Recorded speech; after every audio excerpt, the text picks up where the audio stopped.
TechCrunch.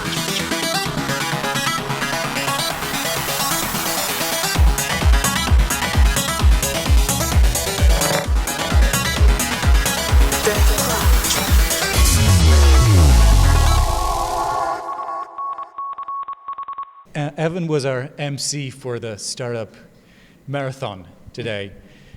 And you were probably the only person in the audience who saw all the 39 pitches, I guess. So what was your favorite one? Well, I probably shouldn't suggest what the favorite one is. I liked a lot of them. Well, we know the winner now already. Well, we know the winners. I mean, I think I liked many of them. What I loved is seeing a new culture growing as a tech ecosystem. And there's a lot of very good companies there that has potential. Some of them hopefully are thinking not just for the Russian market, but more global market, just like TechCrunch. And some of them need a lot more work on presenting, and there's a trend to be very monotone here. So I next time maybe I can come and I can help a little bit in the beginning because I'm a little more animated. Are there any startups that you as a VC would be interested in following up with? Well, the company, so I focus on, as LDV Capital, it's a small fund, it's $1 million. We like investing in European companies that have growth potential in the United States, and then I help them come over and set up an office and recruit and raise money with two very specific verticals: digital imaging and video technology, and business-to-business SaaS platforms. So there was one, I apologize, I don't recall the name. There was one in augmented reality adding to the car, a new view of additional information broadcasted onto the screen, the dashboard, not the dashboard, but the window of a car. And I think I haven't seen that use case before. I think that's a fascinating new opportunity. Obviously, there's challenges of distracting the driver more. But if there was a way to add more value for the driver in real time, cars can't do that. So that would be a major disruption and hopefully benefit to people driving around the world to avoid accidents, to understand weather conditions, even more to understand black ice on the roads. And so that one, because it's within my domain expertise, so I've been in imaging and video tech for 20 years, that excited me, which is what's fascinating about startups is that different investors will be intrigued about different companies because they'll see different focus in different verticals. And do you have any life hacks that when you're watching 30, 40 startups in a row, if you were a startup, what would you do to stand out so that Evan Nisselson, would remember you just like that after all those 40 pitches? Yeah, so I think that's a great question. How do you stand out? And I think there are some that you can see. We're really focused on people. Okay, investing in people. You want an A team with an A or a B idea versus a B team with an A idea. Okay, so that would be somebody that's really well-spoken, clearly gets their value proposition across the audience, and does it with a serious passion. And probably 5% of those 39 companies really got everybody's attention. And even some people came up to me afterwards and said, thanks, Evan, for emceeing because you kept me awake during the challenging ones. And so really deliver that passion in a way where you wake up the audience, whether or not you're first or last or in the middle. There has to be everybody should be at the end of the edge of their seats thinking about what's next.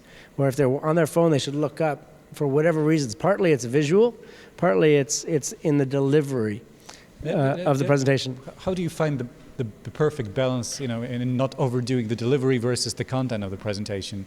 Like people dressing up or making funny noises or any other thing to stand out from the crowd. Well, for example, it's great. It's a very fine line, and I can't really say what's right and wrong.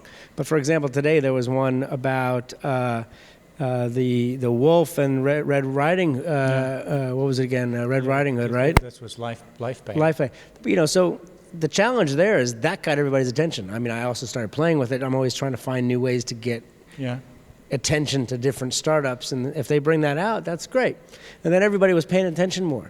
And then the challenge is, to your point, you don't want those figures or those dolls to be the celebrities of the event. You want to remember life pay.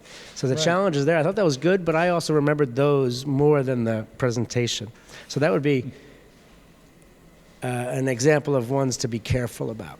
But it did make everybody, think about it. Yeah. The other guys with the hat on the stage, the Russian hats on the stage, and the bouncers, and we were joking around. So, whatever gets me to the MC to kind of elaborate and be playful is helpful.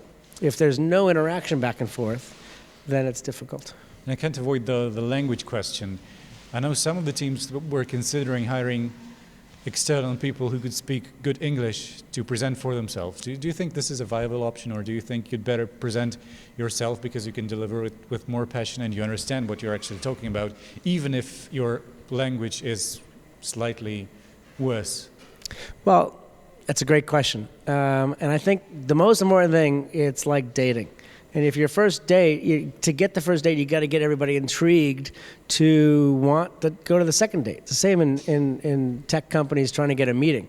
The goal is once you get a meeting, you got to figure out how to get the next meeting. So if you lose everybody on the first presentation because they don't understand you, you've lost. So I would say get somebody on the team that speaks the best English and can present the best, and then hook them, and then follow up with, the tech talk that might be not as well done in English. But the right way to do it is the CEO should learn English.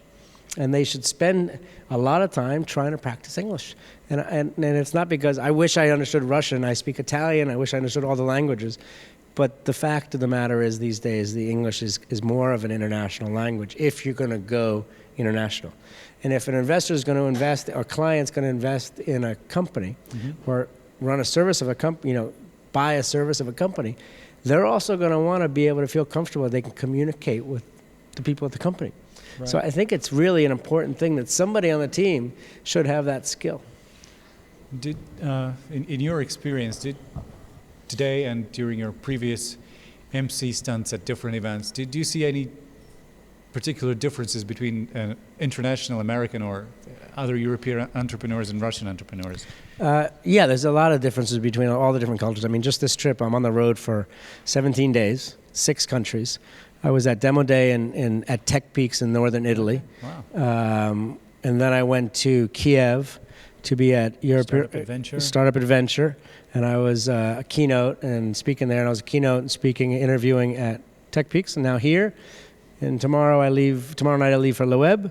Wow. And so what's interesting in the Eastern Europe frequently, and these are stereotypes, and I don't really like stereotypes, but there are stereotypes that the presentations are more monotone. And as part of it is the English language. But it's, and Mike Butcher talks about this a lot, which is very interesting. They could have reinvented the wheel. Yeah. And they would say, our wheel is very good.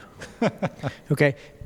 And then you want to learn more, but there's not a up and down, passionate kind of delivery. They might be brilliant. They might have the best business, but sometimes it doesn't come across.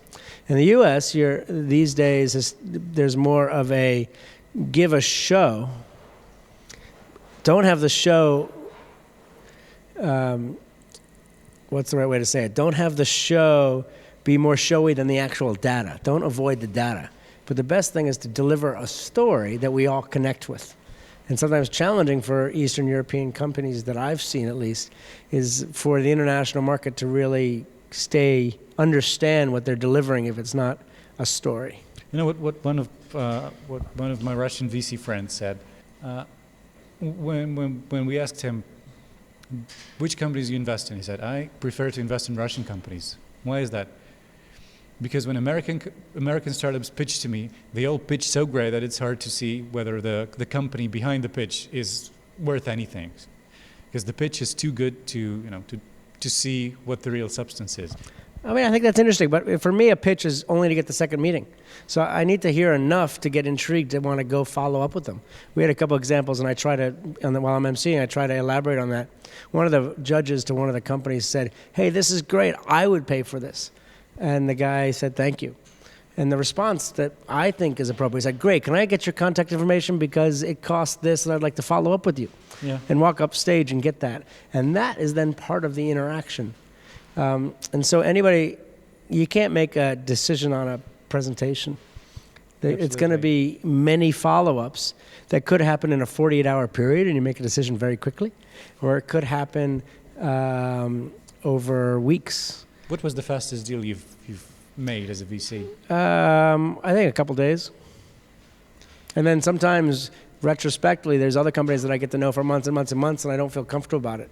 And I should just listen to that and say, hey, and I frequently offer to all the entrepreneurs that I'd like and have due diligence follow-up with as I try to help them. Because even if, there's a saying that I have, is that no doesn't exist in my language. As an entrepreneur, no never exists. It really means not now. So anytime somebody says no, and it's just in life, whether or not it's a significant other, or your mom or dad or a customer or a VC, when somebody says no, not interested, the question should be, well, how can I get interested? How can I interest you? What could I do to improve? Is it a client? What could I add to the product? What could I deliver? And so that should basically be a follow-up email a couple days later or a couple months later to get me reenacted. So frequently there are companies that I meet, and we're not in due diligence, but we get to know each other over months. And that's when they show that improvement, just like Mark Suster has a great blog post that is quintessential to any entrepreneur, which people invest in lines, not dots. And I quote him all the time, and it really is true, because it's trends that you want to invest in somebody, or trends you want to date somebody and get married, or trends that it's all relates to our lives. Good. And just to wrap up with did you have any stereotypes before you came to Russia that have been crushed during the that have been crushed? Yeah, that you found are quite different from reality.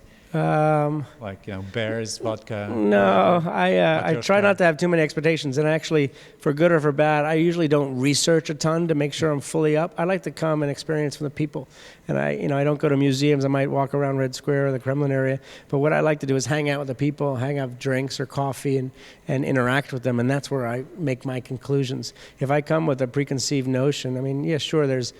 And Adeo spoke about this today. Absolutely. There's preconceived notions of forwardness, directness, and others, which I've worked with a lot of Russians. I've had customers here in Russia for previous companies. So one company I had customers in 80 countries. Wow.